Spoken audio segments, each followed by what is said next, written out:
Hello అండి, అందరికీ నమస్కారం. ఈరోజు వ్లాగ్ వచ్చేసరికి శ్రావణ మాసం వచ్చేస్తుంది కదా.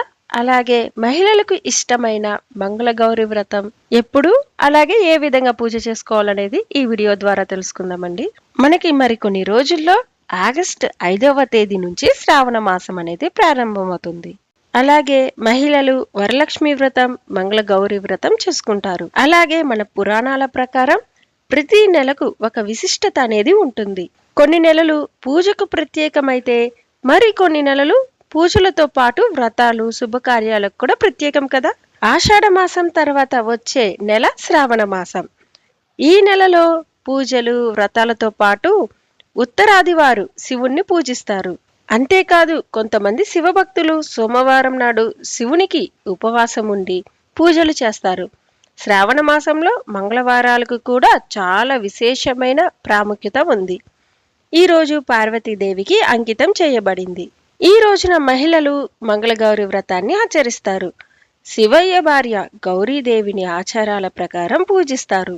మంగళగౌరి వ్రతం శ్రావణ మాసంలో వచ్చే ప్రతి మంగళవారం రోజున ఈ మంగళగౌరి వ్రతాన్ని జరుపుకుంటారు. ఇప్పుడు మనకి శ్రావణ మాసం మొదలవగానే ప్రారంభమైన మరుసటి రోజు అంటే ఆగస్టు 6న మంగళవారం మంగళగౌరి వ్రతాన్ని ఆచరిస్తారు.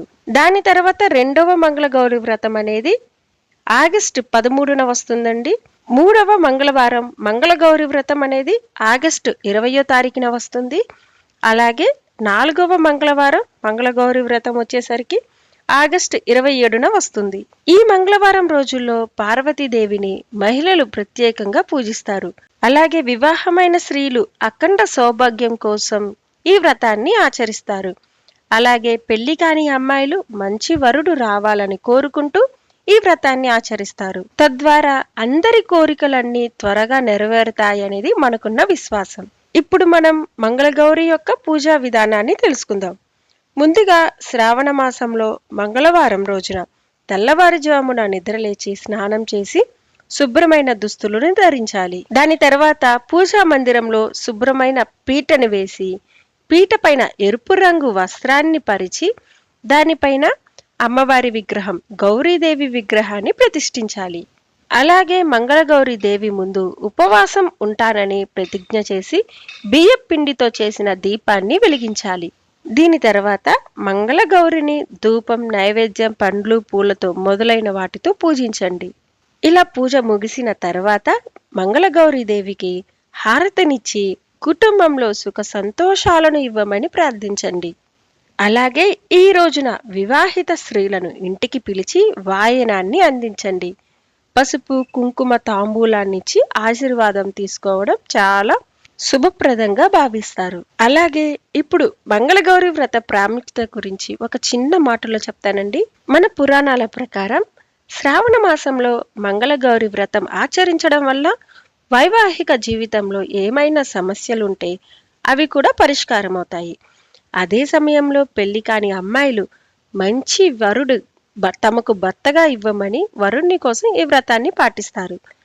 ఈ ఏడాది మంగళగౌరి వ్రతం 4 మంగళవారాలు 4 సార్లు ఆచరించనున్నారు.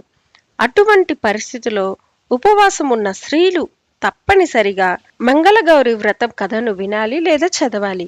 లేని పక్షంలో ఈ ఉపవాసం అసంపూర్ణంగా పరిగణించబడుతుంది. మంగళగౌరి వ్రతం ఆచరించే స్త్రీలకు అఖండ సౌభాగ్యం కలుగుతుంది. అంతేకాదు సంతానం కోసం ఎదురు చూసే దంపతులు కోరిక అనేది నెరవేరుతుంది. చెడు దృష్టి లేదా పిల్లలను ప్రతికూల శక్తి నుండి రక్షణ ఉంటుంది. ఇప్పుడు మనందరం మంగళగౌరి వ్రతం యొక్క ప్రాముఖ్యతని తెలుసుకున్నాం కదా. ఈ వీడియో ద్వారా మీకు కొంత ఇన్ఫర్మేషన్ అనేది తెలిసిందని భావిస్తున్నాను. ఈ వీడియో కనుక మీకు నచ్చినట్లయితే లైక్ చేయండి, మీ స్నేహితులకి మరియు బంధువులకి షేర్ చేయండి. అలాగే మన ఛానల్ని మొదటిసారిగా చూస్తున్న వారు సబ్స్క్రైబ్ చేసి పక్కనున్న బెల్ బటన్ని ప్రెస్ చేయండి. మళ్ళీ ఇలాంటి మరొక మంచి వ్లాగ్తో కలుసుకుందాం. అంతవరకు సెలవు. Bye bye.